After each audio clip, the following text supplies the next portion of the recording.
Welcome to the Birth Lounge. Now let's talk all things birth with your host, Andrew Davey.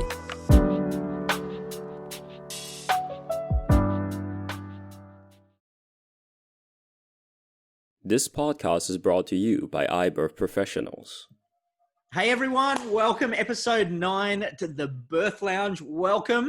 Steve and Michelle, very, very good friends of mine who I've known for many years. I've lost count. I think I'll get the true number in a while. I think it's about 10 years at least. But wonderful, wonderful people for so many reasons. The journey they've been on, so Melbourne, Australia at the moment, in lockdown somewhat, but also traveled the world living in Vietnam at some point in their life as well, which is really a fascinating story. So one of the cool things is in amongst all of that, I'd say little bundle of joy, but he's not really. He's a beast and a warrior, isn't he? He's a machine. He's certainly in the bulking stage, little Blake. So it's a very cool story that we're going to hear from them. So let's open up a conversation. Steve and Michelle, thank you so much joining us from Melbourne, Australia. Thanks for having us. Yeah, great to be on. I'm so excited to hear knowing you guys for so long, but we've never spoken specifically around your birth, apart from a couple of things I've had some intros in. So, we've had some wonderful comments, people that have tuned in. These are people listening in, that maybe are pregnant now. Steve, you're the first guy that we've had on this conversation apart from me. So that's going to be really cool. Hopefully I start a trend and we start seeing more guys. Awesome. That's enough of me talking. So I guess maybe just a little introduction about you guys and little Blake would be awesome. So get people to know who you are. Yeah, I can start. Okay, so I'm Steve. I'm Michelle's husband. And as Andrew alluded to a little while ago, we're actually in Melbourne, Australia at the moment. We've been living in Vietnam for the last 5 years. And Michelle, actually, given you were 8 months pregnant? Yeah, I think so. In Vietnam. So you did all the prenatal work in Vietnam, then flew to Melbourne, Australia and gave birth. So that had its challenges in itself. Obviously. And Steve flew in later, so we weren't flying in at the same time. It was an interesting balance of do not go into labour until your husband gets back from Vietnam. I think I changed the flights 3 or 4 times. Four times. Yeah, because obviously you've got, as you know, you get the due date, and that is pretty loose. So, and trying to book a date within a window of 2 weeks plus, 2 weeks minus, I think, I ended up paying for about 3 flights really in the end, but we made it just in the nick of time with about a week and a half to spare or something like that. Yeah, so it wasn't too bad. Yeah, it wasn't too bad. Yeah. So as Steve was saying, we moved to Vietnam and lived there for 5 years. Due to COVID, we took a holiday in Australia and got stuck back in Melbourne. So that's where we're coming to you from. But as a bit about us, we work in IT and we do software development. Yep. We have a software development house in Vietnam, and we're currently the founders of a construction software business here in Victoria. And hopefully that's going to grow into a national business and then global. But I guess our case is a little different in the fact that our story, I guess I should say, is a little different in that we started off in a foreign country, obviously, conceiving, and then going through the Vietnamese system, which is actually French and Vietnamese, isn't it? Well, yeah, we had a French obstetrician. So in Australia, I didn't even know what an obstetrician was, mate, to be honest. I was like, they're the guys that, just play around down there, aren't they? What's going on? Don't we just need like a midwife or something? I had a massive, massive learning curve. And I think given the dynamic of conceiving in Vietnam, going through that, it put a lot more pressure on the giving birth in Australia, because I have a lot more hoops to jump through. Because we didn't have all the checks in Australia. So when Michelle arrived, it wasn't just, cool, slot in, it's easy. Oh, where have you been? What are all your checks? We need to see them. Oh, now they need to be put in English. Well, they are in English. They're from a French OB and blah, blah, blah. And it turned out that, we really preferred the Vietnamese system, especially in the prenatal care? I mean, there's pros and cons. I mean, we chose to come back, or the reason we chose to come back to Australia to give birth was, I mean, I starting off, I didn't come to this with, oh, I want a natural birth. I came to this with, I definitely want to sort of breastfeed, and that was about all my knowledge. And then actually, because we did the your guys' website, that sort of started me off with the information. And one of the messages I got from Ginny early on was that if you want to do something, like if you work backwards and you start off with, oh, I have a desire to breastfeed, then you got to work backwards with the statistics. So initially I sort of thought, well, you know, why would you ever go through the pain of childbirth without an epidural? It just did not make sense to me why any woman would choose to do that. And it was only until I saw, okay, well, the knock-on statistics effect, that I was like, oh wait, I really don't want to wind up in a C-section. I really would prefer to like have like good odds of breastfeeding. Then I realized, oh, hang on a second. If I want those things, I'm going to have to aim for natural. And that was when I had that realization, I was like, okay, I've got a lot of work to do, because I'm honestly petrified of birth. And I was genuinely one of those cases that was from the core of my being afraid of birth. And and so when I looked at the two systems, and I was like, okay, I've got the option of giving birth in Vietnam, I've got an option of coming back to Australia and having the baby here. Vietnam's birth rate is just way more medicalized than Australia. And when I looked at the odds of me actually getting what I want in Vietnam versus getting what I want in Australia, there was just really no doubt that I'd had much better odds of getting what I want in the Australian system rather than the Vietnamese system. And that was the sort of deciding factor. And so we made the decision. And obviously that's like quite a complicated thing to sort of fly in at the last minute. And certainly a system like the Australian system does not like that. They like to see you from the start to the finish. And so despite the fact that I had all of my records like really well done from a French doctor in Vietnam, it didn't matter. They classed me as high risk and treated me as though I hadn't seen a doctor my entire pregnancy. So I think they call it like a no trust policy. They have a no trust policy with any other country. So when you made the decision to come back, that's when the hurdles started, right? So, I mean, I'm hearing this. I actually knew that you made the decision. I thought you'd always just decided, all right, this is what's going to happen. We're going back to Australia to give birth. I didn't realize. So what happened then, Mish? When you land, okay, you got to go to hospitals. I'm assuming then checkups and things. What happens when you're given that label? Yeah, the frustrating thing is they didn't tell me. So I was really, I love midwives, and I've had quite good experiences with midwives. I wasn't that keen on obstetricians, even though in Vietnam, honestly, my obstetrician in Vietnam was fantastic. Every time I walked out of my appointment with my obstetrician in Vietnam, I felt like my body was the most incredible thing, that I was it was just this amazing, and I was like on a high every time I left him, because for that 10 minutes I was with him or so, he made me feel incredible. And then I got here, and there was two things. I obviously was waiting for a really long time to get to, every single time you go in, it's like almost a 2-hour wait. And they didn't tell me why they were making me see an obstetrician and not a midwife, because usually in Australia you would go and see a midwife, and you only really see an obstetrician if something's wrong or for like a last appointment. You don't go and see an obstetrician every single time from that period.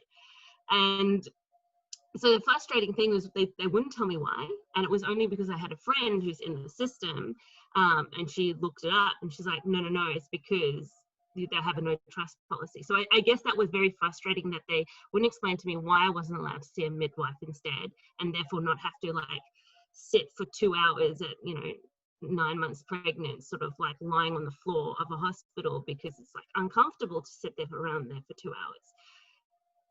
They won't communicate that fact. And then you see the obstetricians, and because I was so low risk, there was nothing for them to do anyway, and they added no value, and they honestly just made me feel depressed when I walked out of there. And I did feel sorry for them as well, because they were clearly overworked. They clearly just pushed to the limits, and that was exuding from their being, and you can't help but have that affect you. So every time sort of I walked out, it wasn't this like high that I was used to experiencing in Vietnam, where I was like feeling amazing every time I saw the doctor, every time I saw my obstetrician. I'd walk out of my appointments in Australia and feel like quite down and quite like it felt like a waste of time. It felt like I felt frustrated that I had to wait so long every time, and that they wouldn't just let me see a midwife, and nothing was being communicated to me as to like why this was the case. So that was, and it got to the point where towards the end, I was like seriously considering not attending my obstetrician appointments, because like they don't do anything additional. So I didn't see why I needed to go in to have them tell me the same thing, which is I'm perfectly healthy, and do you want to be induced? Which was as I got closer to my due date, it was each time, do you want to be induced, or what intervention do you want? And that was the only value add they seemed to have. Mm. Now, I'm getting lost in your story, Michelle. It's so awesome, right? I just got so many questions I want to ask. Can you take me back? Something you said that's really important, because I know it'll resonate with people listening. And that was, you said, I was afraid of birth, I think was the exact words you used.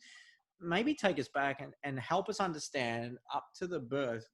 What did you then do? Like, how do you prepare yourself to we're on the other side of that now, and it's a wonderful experience. We can't wait to hear. But tell us about getting to that point, and then we'd love to maybe hear, Steve, how you were involved in that process as well. Yeah, absolutely.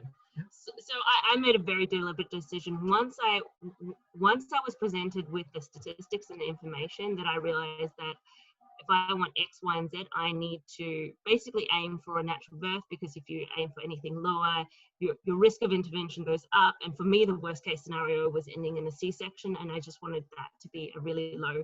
I didn't want that to happen, and I wanted to do everything I could to avoid that particular case. So after doing that, I thought, okay, what can I do? And really the only thing to do is get very aggressive about arming yourself with every single piece of information you can possibly can.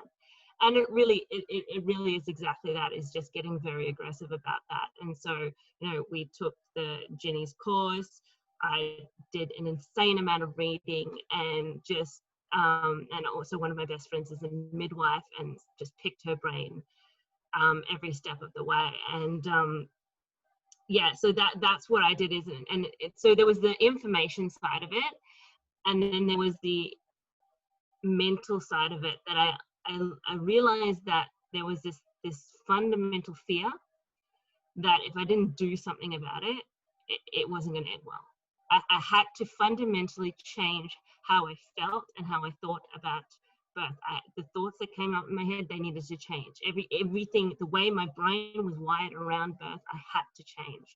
All of the conditioning up to that point with media and movies and TVs and shows and everything telling you how scary and dangerous birth is, because I genuinely thought birth was this dangerous thing that you're lucky if you get out alive. Like, that's at the core of my being, I believe that. And so for me, it was like, okay, I need to get all the information, but then I need to aggressively address this personal thing. And that was just a lot of like reflection, a lot of like meditation, a lot of like learning to believe in what my body was made to do, and having that fundamental core realization that our bodies were made for this. This is not some like alien thing. Like, the process can feel alien at times, but it's not. Your body was made to do this. And if you connect to that inner strength, it takes time, but it is there. And that's what I had to spend a lot of time doing. And I spent a huge amount of time and effort to make sure I did that. And it was funny because I had a friend that we used to talk about our like fears around birth. She lived in Vietnam with me as well, also from Melbourne. And we used to talk about how crazy like this thing called birth was, and how afraid we were. And we used to sort of argue with the boys and say, well, you don't have to go through it. This is ridiculous. It's horrible, and it's dangerous. And this is the conversations we used to have. And then when I spoke to her sort of later in my birth, she was really confused as to how I changed my attitude. I was like, no. I had to change my attitude, and she wants to have a baby now, and she's doing the same thing because she sort of sees. By the time I got to having my baby, it was ecstatically excited to go through this experience called birth. Like, I could not wait. That is how I felt when I got to the weeks before my birth, is that I was obviously excited to meet my child, but I was so excited to experience this thing called birth. That's amazing. So Steve, help us understand then. I mean, to support Michelle through those fears in that time, how was it for you? I mean, seeing that, being a part of that. For me, it was quite difficult.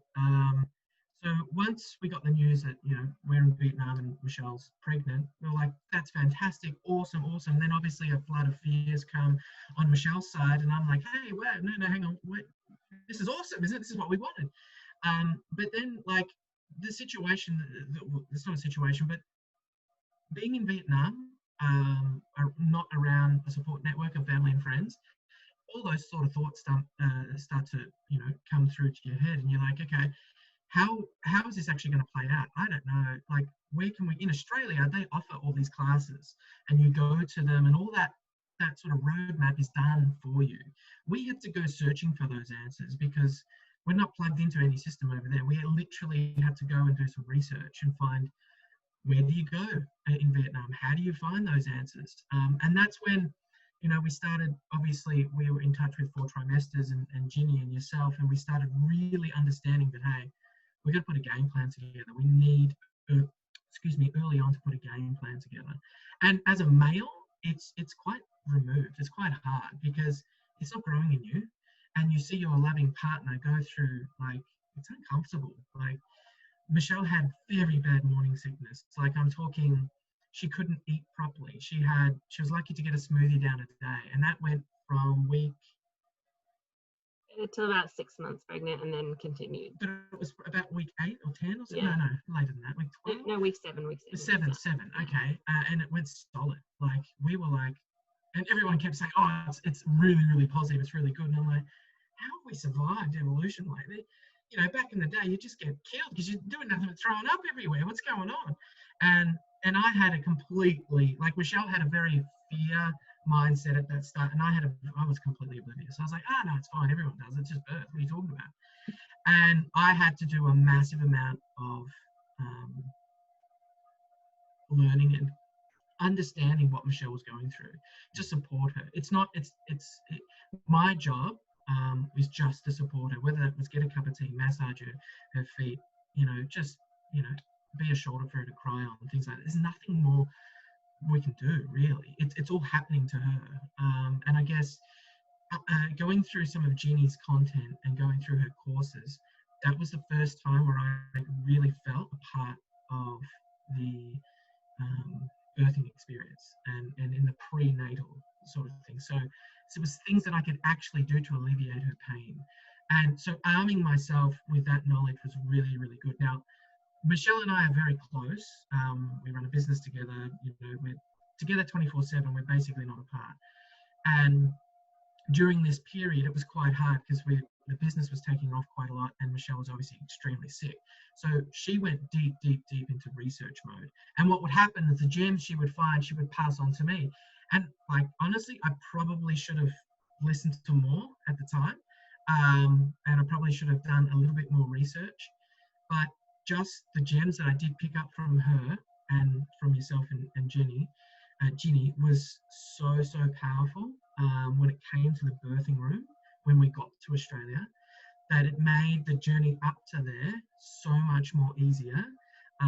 So I guess from a male's perspective, I would say do as much as you can to learn how to better support your partner during, especially I found it harder pre-birth than the actual birthing suite and after. I found that period the hardest for me because there's nothing I can do because it's all happening to her. Her body's changing. I'm not, I'm fine. I'm like, oh yeah, I get it. I sleep through the night. She's had back aches or she's got feet aches or ankles and a swollen or whatever was happening. And we flew back 3 times during your pregnancy, didn't we? So, and even that's a challenge. So everything for her, we were driving in Ubers and she had to pull over 12 million people in Ho Chi Minh in the middle of the city. Uber stopped in the middle of the street and she's going to get out and throw up. It was like It was quite rough. Yeah, I think I vomited everywhere in Ho Chi Minh City. Yeah. To be honest. It was quite rough. But so But- from my perspective, it was like, okay, I just thought, when I'm in the room, I'll be fine. Like when there's something happening, I'm a bit like you, Andrew. When there's crisis, I sort of step up and I take some action, and as much as possible, I will try and intervene and help lead the situation. And that's like months away. So I was stuck in this sort of no man's land for probably the first 3 months. I found it really, really difficult. You do have to find each other as well, because you sort of, it's like I had all of this intense fear, and Steve had sort of his. You have two different models. I mean, Steve and I had been together for 10 years before we had a baby, but you have two models, like very different models of the world when it comes to these things. And Steve's model of the world was, it's easy, and it's, women's bodies are made to do this, and women have been doing this all his life. And my model of the world was, well, no, women almost die from this every single day. Yeah. And sort of trying to find each other in that, and amongst being extremely, like I was quite sick as well. It was most definitely a challenge. No, it was. Yeah, it definitely was. And I struggled with that for a while. And it was, it was up to when we did one of the prenatal courses. That was with when Ginny, things really sort of turned. we had some, so for example, had some exercises that we could do together. And I was like, okay, I'm quite, on it with that sort of stuff. So I'm like, okay, babe, you need to keep regular with this. We need to turn him. You need to get to. And it was 3 or 4 days of that, and it worked, didn't it? And we were like, oh my God, this stuff works. It's amazing. This is awesome. And at that point, I think that's when it started tweeting for me that, shit, I'm actually involved in this. This is actually something that I can really participate in. Where initially from, it gave you something to do. Yeah, exactly. Because like it's hard. Like I just saw Michelle, and she was just super, super uncomfortable. And as a loving husband, it was hard to see that, and then not have the tools in my belt to be able to do anything to help sort of remedy the situation. So as soon as we started building our knowledge, in particular, Michelle needed to do a lot more deep diving than me. Like, you listen to audiobooks that are 20 hours long, I think you had a dozen of them, and listening to a whole range of things. And we went through your course, I think, a dozen times, just constantly going over these things to reinforce that messaging. But that prepared us so much for that prepared us so much for. Perfect. I thought it was Blake. I actually thought it was Blake too, because he's got a habit of coming and bashing on the door. Awesome. It's grandma. So take us to the magic. This is what I'd love to hear, because I know I think for a lot of guys specifically as well, is that understanding of that, not knowing what to do, sometimes stems to the fear in the birth room as well. So I know, Steve, you got a pretty cool story around it, but maybe take us, back to the the beginning. Michelle, maybe you want to share about that fear coming to that point of realization, and then you're in birth, or you're in labor, should I say? Yeah. Well, I mean, so I was in, because I knew that I needed to change my psychological standpoint, and I was like, right, I need to change this. I feel and think this way. I need to move it. I need to move the needle, and I need to feel and think another way. And so I did the psychological work I needed to do to move that needle. So I was emotionally prepared for, like, within myself. I no longer was fearful of birth. I was like super excited about my birth. But you still have the constraints within, like, the system you're working in. So even though Australia is a lot more pro sort of natural birth than many other countries, and so we have to be grateful for that, they're still working in with a hospital system where their driving factor is like statistics. And so a 1 in 1,000 risk for them is a guaranteed certainty that it's going to happen, because they deliver more babies than 1,000 a year. So they work in with that framework, and they have that perspective. But for you, a 1 in 1,000 risk means a very different thing, and you're going to make a different decision on it. And I think understanding where those two things meet means you go in and go, okay, they have a certain perspective on it, and their rules and systems are built on that perspective. I have a different perspective where I'm going to make different decisions based on the same information. And I also know that because they want me to make other decisions there's a certain amount of fear they use to force those situations through. And like another thing that I've sort of pondered a lot on is I think about the stories I've heard within my friendship circles and wider and mum circles and things, and it almost feels like 80% of the stories are near-death experiences. Mm. And that just factually does not make sense, because that doesn't bear out, right? And so what's happening is, in these situations, they're building up the fear in the women, so they make the decisions they want them to make. And they most certainly did that to me. And I think, Stephen, that's probably better coming from you, like what actually happened. Because so I went into labor in the morning, I labored at home, and then So what happened was, firstly, I'll go back to what I was saying very, very briefly, is all that research that I saw and the learnings that I took did prepare me for what we're about to explain, like the actual giving birth. But the amount of respect and that process is life-changing for me and Michelle. Like, my respect for Michelle during that process went like exponential. I don't know how she did it. I'm glad she did it, not me. But it was incredible to watch and be a part of. So we started in the morning about 7 a.m. She started having contractions, and I think we started WhatsApping you. We're here in Melbourne at the time, and we started WhatsApping you, or Ginny, and she's like, okay, yep, take some photos. And this went on for quite a few hours. It went until about midday, and it started getting a little bit closer. We thought we were timing it right. Turns out I wasn't. But we were doing all the exercises that we were taught, and then we decided to call the hospital. this is where things went off track. Went off track a bit, yeah. So they're going to be like, okay, just come in, just to be safe. Now, in my head, I'm thinking, all right, so if they call us to come in, there's a good reason to come in. So we hop in the car. Michelle's having contractions. We've got a 35-minute drive. So that's incredibly uncomfortable getting there. So we get there, and they're like, okay, you haven't dilated enough. You need to. Well, firstly, they strap you to a bed. Yeah. For 40 minutes, was it? Yeah. So they put an ultrasound. They put a what do you call it? Heart rate monitor. Yeah, they put a heart rate monitor on Michelle and timed her contractions and put it all on a graph. But we were there for about 2 hours. And this time, obviously, Michelle's on her back, as you know, that's not comfortable.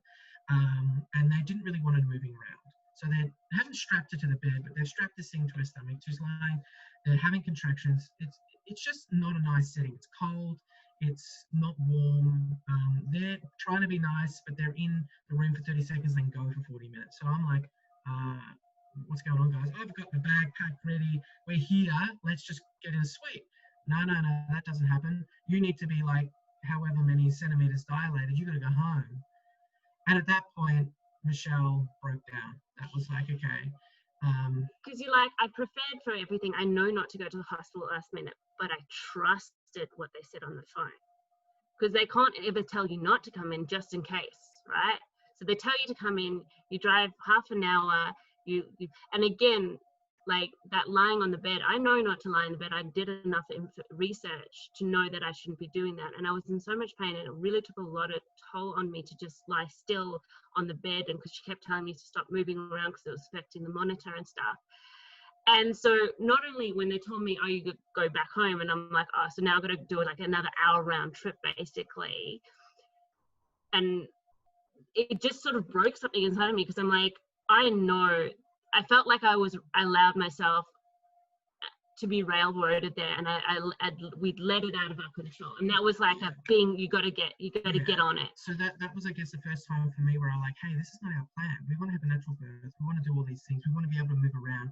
Michelle needs to be able to be in this sort of position on the bed. Hang on, this is not our game plan. And I just had that going in the back of my head. I'm like, all right, they're sending us home, right? Well, when we made the decision, we're not driving home. We're going to hire a hotel literally 10 minutes around the corner. And we aren't going back.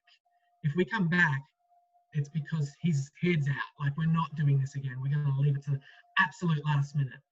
And so it took another 6-7 hours for him to... But that's when we came into our own as a couple, right? So we hired a hotel literally 10 minutes away, and we started doing everything that we knew, that we trained for and researched, doing all the stretching, everything, hot and cold showers. We're doing massage and a whole bunch of A few things. things went off, like we didn't have a microwave to do the heat packs, but we did. My mum ran out and got us some like hot water bottles. So like we had that instead, and but like really just like you're so in the moment, like it's like there's nothing to make you in the moment like birth. Like it's just like so present. I'm a person that listens to a lot of things all the time. I couldn't have any TV on in the background, no music, nothing, like just silence. And because you're so intensely in the moment, that's all you need. Like it's like you don't need any. I didn't need any more extra stimulation than that. Yeah, and in that moment when it was just the two of us and we could control the energy, that's when we pretty much started getting on exactly the same vibe, and we didn't even have to talk.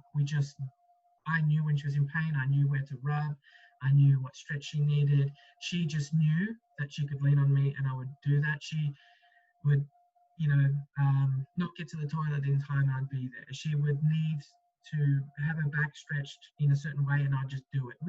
It was just flow for about 8 hours there, 6 to 8 hours. That's probably the best way to describe it, as like a genuine flow. Yeah. Like genuine just flowing as a couple. From that, what I realized is what's super important for me is to monitor how she's feeling. Not what the doctors are saying, not what their energy or vibes they're giving off. What's my wife doing? I know her better than any of them. Where is she at? Is she scared? Is she uncomfortable? Does she need something? And that's what I started looking at from that moment. And I guess that was the lesson that I learned going the first time to the hospital. I was like, hang on, this is something that we've actually got to control it. We've got to follow our game plan, and we got to get in there, and we got to do this. We got to not wait for them. We got to do it and tell them. So we went back 8 hours later. It's about midnight this time. And Michelle's contracting so bad she couldn't walk. So you couldn't walk in. It took us about 12-15 minutes to walk from the car park into the birthing suite, and it's only like 25 meters or something. It's not far. It was pretty difficult. So I was with dancing and singing all the way in. Yeah, because literally, because that's what we were doing for the Michelle contractions, dancing and singing. Really exhausted. And Steve, if I can just ask too, what made you make that decision to, all right, we got to go now? What was that? What was happening go to the hospital? From the hotel? Yeah. Yeah, because the mucus plug had gone, your contractions were at a certain interval, and I just knew from her contractions that he's coming. Like, that's it. Like, I couldn't see him, but it just from listening to her for at this stage about 11 or 12 hours, I could tell that they'd gone up a few amperage, a few decibels, if you know what I mean. Like, I knew something was coming. And so hopped in the car, put the heat seat on, the seat warmer, and that actually helped. Yeah. I remember. I don't know why I remember that, but anyway. Got to the park, got to the hotel, and the hospital, walked up, and she, from then on, it was a fight again. It was in between shift changes, and I was like, nah, she needs a blanket, get her a blanket. So she sat down, Michelle sat down, and the nurse was really cold because it was 20 minutes before she had to shift change. And she was like, look, if I have to admit you, I have to stay on for another half an hour. And I didn't care. I was like, yep, okay. So where's a blanket? We need a blanket. She needs to be sitting down. Remember they wanted me to lie on, so immediately they want you to go lie on the bed and put the monitor on you and stay still again. And I said, no, I'm not doing that. And so like the compromise we came to is they could strap it to my tummy, but I'm not lying on the bed, which meant it took a lot longer for them to get the readings, which made her very angry because it pushed like her. She had to stay with me for longer and she couldn't go home. And so as a result of things like when my water did break, your water broke in the hotel, she wouldn't give me a blanket, which is really weird. Well, she said they didn't have them. Like I was literally shivering. I was that cold. Yeah, so we were having a few difficulties with the nurses, and they're fantastic. They do a really good job. They're there for a reason, and I'm not saying don't listen to them, but in this moment, I just felt in my heart that I needed to say a few things, because my wife, I knew that she was going to be okay, but she needed to be treated differently, and the energy in the room needed to change. So another nurse came in, and by this stage, I think I'd sort of started working out. I had a bit of a reputation with the nurses. They knew not to directly ask Michelle at this stage. They knew to ask me, and they knew that I was going to be quite involved in the birth. And I think that's, I don't know how common that is, but I've got the feeling that they were a little bit like, okay, that's not that common, but we'll see how this goes for now. We'll follow along. So Steve, if I think there's something guys would really appreciate. What I'm hearing is that you weren't aggressive about things, but you're setting boundaries. Yeah. Mm. Not aggressive at all. It was more along the lines of, being respectful but firm. Mm. You know what I mean? Just coming across like, no, don't ask your questions. This is our plan. This is what we want to do. And up until like danger point, we're going to do this. So then the next nurse came, and she was absolutely amazing, this nurse in the middle, the midwife. Yeah, she was really genuinely lovely. So immediately all these blankets, warmed blankets appeared. Yeah. And all of the stuff that the other nurse said that was impossible to get, it just like, we didn't even ask it actually, it literally just all appeared. Yeah, so by this stage, I'm sort of driving the situation. Michelle she's a warrior. She's in the zone. She's doing everything that she needs to do, but anything else would tip her over the edge. Like, you don't go there. It's just like, you just get everything out for her, and she'll let you know if you need something. But nurses asking her questions, how you feeling? It's like, oh, she's uncomfortable. Don't ask her how she's feeling, because that's going to trigger her to think about how she's feeling. Let her just flow and do what she needs to do to get her body to do what it wants to do. Because that was the other thing. Like, once she relaxed, everything started just sort of loosening up, so to speak, and flowing a bit better. Less pain and less tension. Everything was working a bit smoother. So the middle nurse lasted about 6 hours with us, right? Yeah. So by this stage, you've been going for about 18 hours, something like that. 18, 19 hours. And then, so we saw her shift out. She was lovely, was able to do all the moves and everything. She actually helped me massage in sections, and she was asking me a lot of questions, how I would want her to do things and what the game plan is. So she was really, really good. She was a really open midwife and really open to working with us and working within the system, but obviously her hands were tied at times because she wasn't a doctor. And they always have to refer to the doctor. So then when the next one came, this is when it started getting quite confronting for us. So we'd gone through 2 midwives now. You've been in labour for about 18 to 20 hours. I can't remember right now. But then what happened, the morning shift come in, and not 1 came in, but 3 came in. So we had the middle midwife, plus we had a doctor, a senior midwife or nurse or something, and a trainee come in. So at this stage we've got 4, and they were all just in the huddle in the corner, and you could hear them talking. Oh, I think she's struggling. Oh, she's trying, but she's not getting anywhere. So this is when I'd gone through this transition to push, and the first thing, I was actually doing really well with the pushing, and I felt really good, and I could feel him coming, like my 3rd or 4th like push contraction. I could feel him coming. And then what happened is an obstetrician came in, and the midwife that was with me at that moment whispered in my ear, "You got to prove to her that you can push him out." And I hadn't been pushing for that long at this point. And it like shifted something in me. Like, I had to, that people pleaser in me popped out. And I pushed before the contraction. And then like all of a sudden, this random doctor, this obstetrician, her opinion of me after watching that 1 push is now that I can't push my baby out.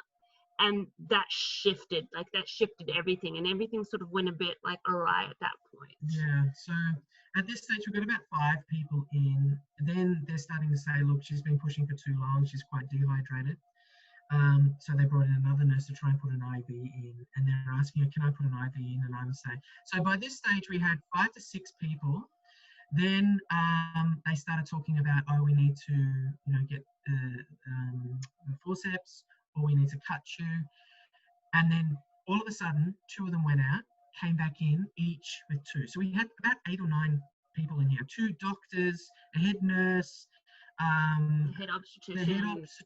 There was 9 people in here, and they're all just talking. Like, Michelle is going through the fight of her life right now, and contractions are happening like as we're going. I'm like profusely massaging and talking to her and just like coaching her along and doing whatever I can do.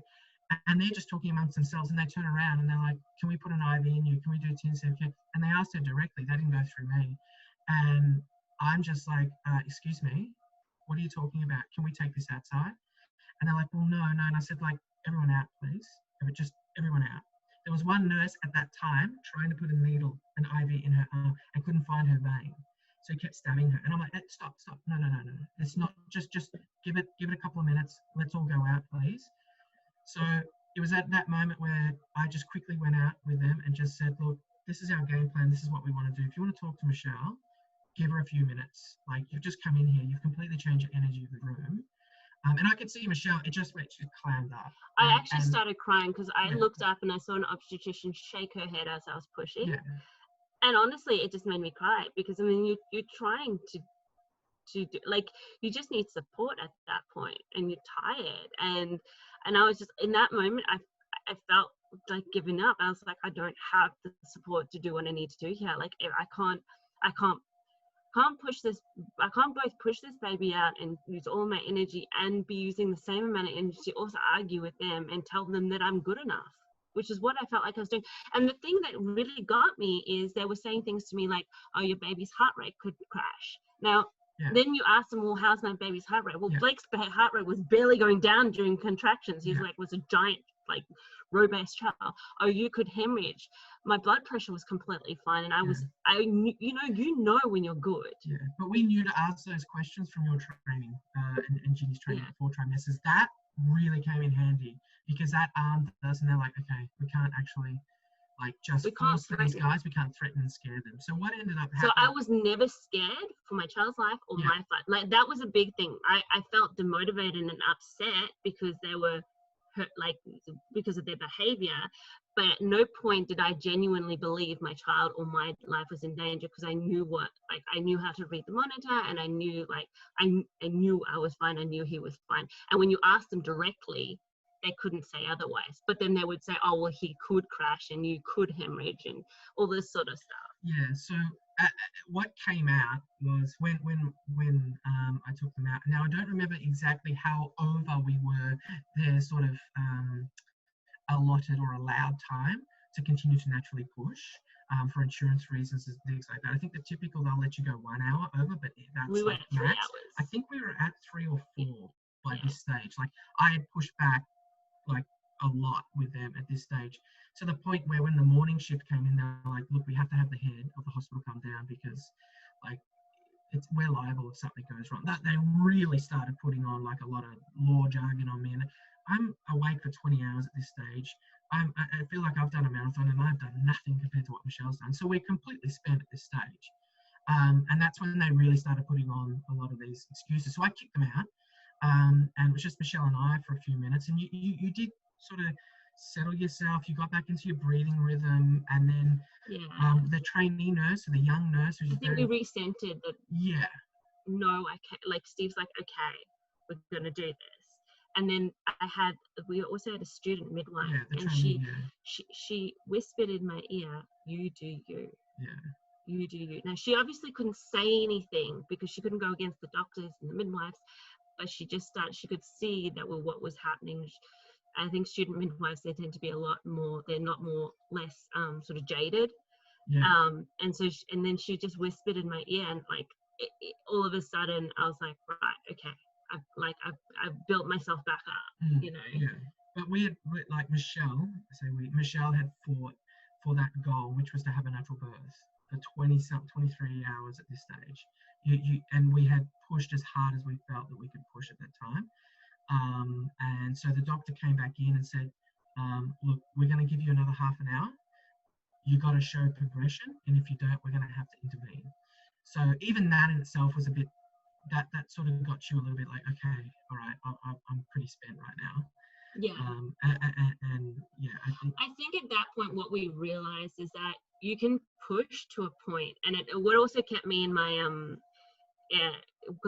what I kept in my mind is that, you know, they might allow you to push to a point, as in push the boundaries with their framework to a point, but there will come a time where they can't pull the hammer down. And we knew we were We were way over that line. we knew we were over that line, and so we're like, okay, right at this point, it's a negotiation. So now it's and that saying that now actually makes me quite angry.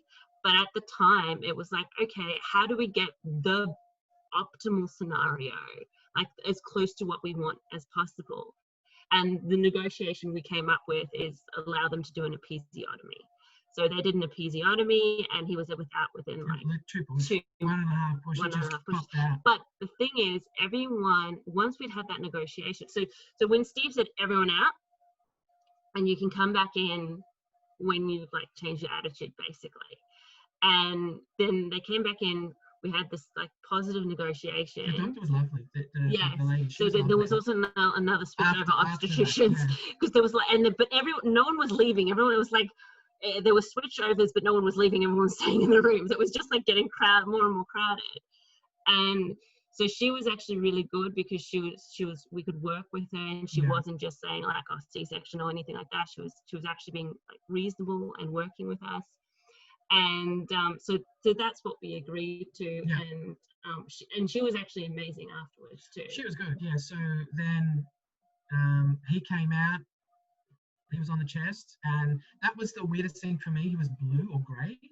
I did not expect that. That's like another thing. I was like, oh my God. And he was so massive. He was 4.2 kilos or 4.3 kilos or something. So he's a big baby. So the whole room went, oh, like this is what all this trouble's for.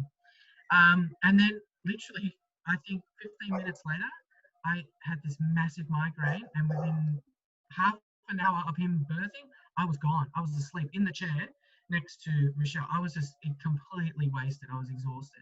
Michelle didn't sleep for another 24 hours or something after that. It was incredible to watch, sort of like... like your post-birth hormones kick in and you can't sleep, and you're just so excited, and you're on cloud nine, and you're so happy. And and I was... But I mean, like afterwards, like it was an amazing experience. Like when I think back and I remember those moments, and it was like I genuinely felt that I didn't get like my perfect calm birth, right? But I knew that was not likely, given I was giving birth in a hospital setting. But I got my warrior birth. That's what I got. And we fought through it as a couple, and I think it made us stronger. Oh, it definitely did. And the next birth, we will do the same thing. It's not like you do one, you know them. That each have their own journey. And I think that I will research even more and be even more involved pre. Well, I think that's one of the things is you learn is that you have to do so much work. Like, one of the messages you sent me before was you asked me a question, how did I feel before the first birth, and how like would you feel like before second and third? And obviously I don't know third, but I do know that in the interlocking time between my birth and now, I've most definitely allowed some fears to creep in. And it was writing down my answers to those questions that I'm like, there's some stuff I'm going to have to sort out before the next birth. There's some stuff I'm going to have to think about. So I mean, it's like working on yourself. It is like running a marathon. You have to prepare yourself mentally each time. For the birth you want, absolutely. Yeah, if you want what you want. So you got to prepare yourself mentally, for yourself emotionally, brace yourself for like, and as a couple, be ready to fight for what you want. And then also arm yourself with all the knowledge, so you're not just being irresponsible, Yeah. You're not like just of course, if Blake was in any kind of real danger, or if I was in any kind of real danger, we would have gone with like, then all bets are off, right? So we knew what the things were where you say all bets are off. Okay, now it's medical decisions are made. But up until there's like real danger, basically you want to be left alone to have your baby. That's about it. It's really like, just leave me alone and let me have my baby. And as crazy as it sounds, that's about the hardest thing to achieve in a hospital setting. Wow. It's so interesting hearing this, right? I got some of it, and you directed some of it my way. You said, then you messaged me. I didn't have anything to do with that, guys, at all. I just got the secondhand information of the journey. So hearing it now, you really took me there. I want to honor you both because obviously, and I know this, but for people listening, your relationship was strong before the pregnancy. Your relationship was strong going into the pregnancy, which hearing this unfold means it couldn't have gone any other way because of the strength you had in unity. Working as a team, like that's something that's pretty honorable. And it's pretty awesome. So, I know you're even stronger and closer because of it.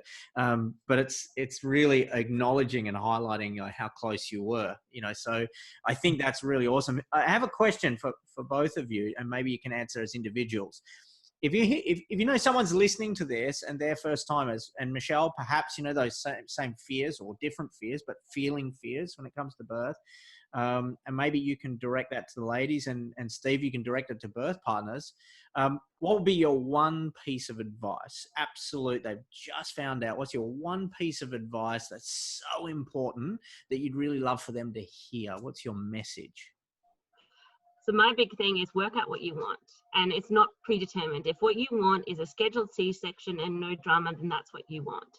But work out what you want. Look at the statistics though, know what you're getting into, so know what the knock-on effects is, understand it. Now, then once you understand it, you can make an educated choice as to what you want, okay?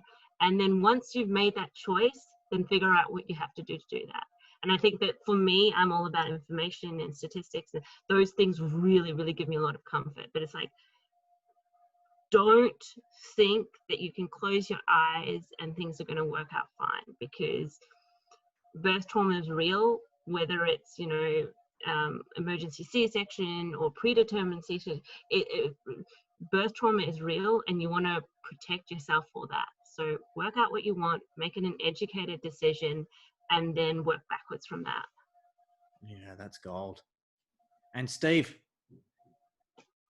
Yeah, I guess the piece of advice that I would say is you can actually make a huge impact in your partner's birth journey, from giving labor, everything. You can actually, as a male, if you want to, and that's the kind of relationship you have, you can, if you really lean into it and support everything that your partner wants to do, you make a huge impact and grow as a couple. It's one of the most beautiful things you can do, is go through that. It's going to be the most challenging thing you do, but it's going to be the most valuable thing that you ever do in your life.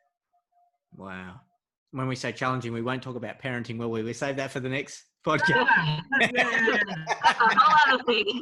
Like, just seeing Michelle go through 23 to 24 hours of like agony, but in that moment she wasn't feeling agony. This was her birthing experience, but it was a testament to how strong she is, and just it was amazing to watch. Like, I couldn't last 10 minutes, let alone 24 plus hours, going through that sort of stuff. What you discover, I'm with someone pretty incredible. It was amazing to watch. Absolutely awesome. There is so much gold that you just dug up to share with everyone.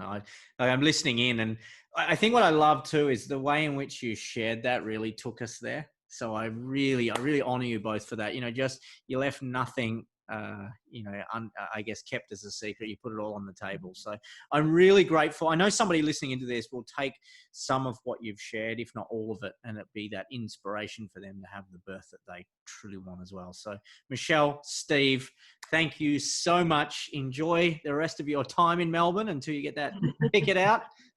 Wonderful. For everyone listening, thank you so much for listening in. I really sincerely hope that you take something away from the experience that Michelle and Steve just shared, and just acknowledging you both again. Seeing little Blake, seeing the photos, or not so little, should I say? It sounds like he's definitely he's definitely keeping on your toes. He's a wonderful little fella. I can't wait to meet him. Guys, thank you so much. I really appreciate it. Thanks for having us on. Thank you. Awesome.